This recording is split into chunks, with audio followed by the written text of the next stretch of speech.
Hodges, children of the distance. Life gives us scars, but we'll always heal, man.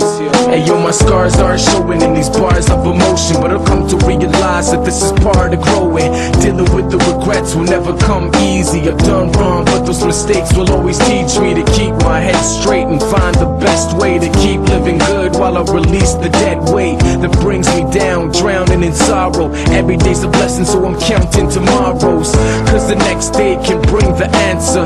The future means I'm not living backwards. Pain is a state of mind, suffering is optional. Life is hard, we struggling through obstacles. So as I sit here and think about my life, my reasons to rhyme and the thoughts that I give to sound, it makes me cry but makes me stronger. It'll make me real, though it'll take me Fáj még a szó, fájnak a percek, az évek, a szívem megnyomja, mikor a múltba nézek. Könnyeim múlnak, a párnára borulva sírok, egy végtelen könyvet lapozva, tudom már elmúlt. Vége a szépnek, szépen lassan eltűnnek a képek, sebeim maradnak nyitva a világnak, példát mutat magát a szappa a hibáknak. Könycsepp az arcom, amikor az ágyam mellé térdelek. Uram, miért nem értelek? Mondd meg, miért nem mondod azt, hogy ég veled őszintén? Remélem tévedek, de rám tekintetedet nem vetett, csak a fájdalmat kapom, reggelbe forratlan sebekkel ébredek. Levult az eső hangom, már a köddel száll az égig, a napsugár a felhők között, fájdalmam híre miatt fénylik.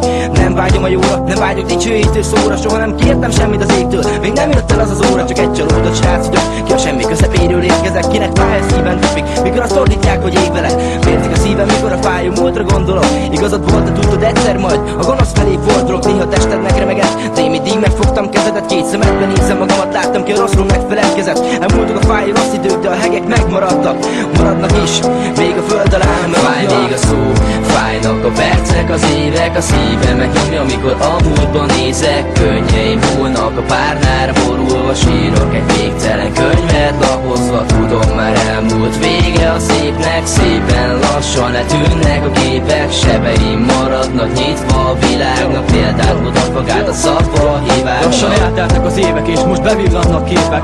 Nem tudom mit tehetnék, még nem tudom mit érzek. Volt, hogy megbántottalak, de hidd el, azóta is bánom. Nekem te voltál a lány, akire örökké kell várnom. Hidd el, nekem sajnálom, tudom, nem tudsz többé szeretni. Most egy új utat kell keresni, és veled együtt feledni. Sajnos nem lehet ezt, én is tudom, így bocsánatot kérek.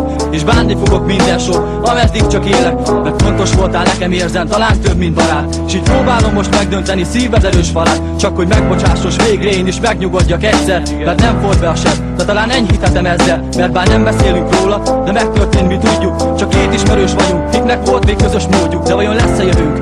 Erre tőled várok választ, de ne is meg még semmit, ha az kételyeket áll. Fáj még a szó, fájnak a percek, az évek, a szívem megnyomja, amikor a múltba nézek. Könnyeim múlnak, a párnára borulva sírok, egy végtelen könyvet lapozva, tudom már elmúlt. Vége a szépnek, szépen lassan eltűnnek a képek, sebeim maradnak nyitva a világnak, példát mutat magát a szappa a hibáknak. Emlékszem arra kopottas padra, az árnyas fák alatt ültél, mint egy angyal, olyan ártatlannak és szárnyaszegednek tűntél. Emlékszem szavadra is, amikor megfogtad kezem, viselkedő érst is járt át testem, tudtam, ez lesz a végzetem. Ha egyet kívánhatnék, azt te lennél. Tündökül éjszakán, fényes nappalom, édes angyalom, a felhők fölül néz ma rám, vesd le rám tekinteted és borítsd rám a szárnyaid. Míg egykor itt akartalak és teljesítettem vágyaid. Úgy csillogott a szemed, mint a tóvíz, ahol sétáltunk. Most pedig úgy hullik az eső, hogy a könnyebb, mikor szétváltunk. Tudtam én is nagyon jól, hogy semmi sem tart örökké, pedig te voltál az egyetlen, aki velem törődtél. Vázon vacogok, a halál hideg arca símogat, nem a nyári virág eső, ami ránk dobálta a szírmokat. Most virágosítja sírodat, előtte itt állok az esőben, hallom a hangodon, hogy hívogat. A félelmeim legyőztem, az a szenvedés, hogy élek nélküled létezem, de minek irántad érzett szerelmem, soha nem adnám oda sem.